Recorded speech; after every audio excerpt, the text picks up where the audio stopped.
સુરતમાં અડાજણમાં વિધર્મી યુવકે નામ બદલી હિન્દુ હોવાની ઓળખ આપી પરણિતાને ફસાવી દુષ્કર્મ આચર્યું.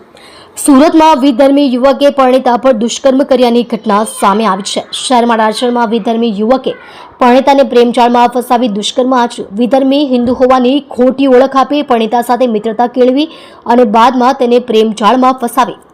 પરણિતાનો પતિ જેલમાં હોવાથી મિત્ર બનેલ વિધર્મી યુવક સાથેનો પરિચય વધુ ગાઢ થયો, પરંતુ યુવકનો આધાર કાર્ડ પરણિતાના હાથમાં આવતા ભાંડો ફૂટ્યો. ખોટી ઓળખ આપી પરણિતાને ફસાવી. ઘટનાની પ્રાપ્ત વિગત મુજબ અડાજણમાં રહેતી પરણિતાને એક યુવક સાથે પરિચય થયો.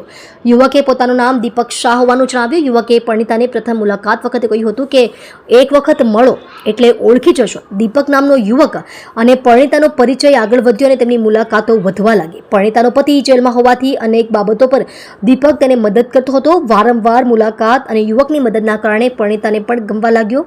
યુવક અને પરણિતાનો સંબંધ વધુ ગાઢ થયો અને તેઓ એકબીજાને પ્રેમ કરવા લાગ્યા.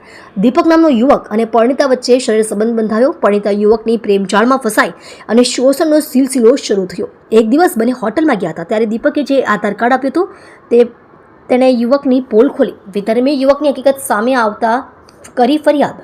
મિત્ર અને બાદમાં પ્રેમી બનેલા દીપક નામના યુવકની હકીકત સામે આવતા પરણિતાને છેતરપિંડી થયાનો અનુભવ થયો. પરણિતાને ભાન થયું કે આ યુવકે તેની એકલતાનો લાભ લઈ તેને પ્રેમજાળમાં ફસાવી અને તેની સાથે સંબંધ બાંધ્યો. યુવકની વાસ્તવિક ઓળખનું પરણિતાને જાણ થતાં જ પોલીસમાં યુવક સામે દુષ્કર્મની ફરિયાદ નોંધાવી.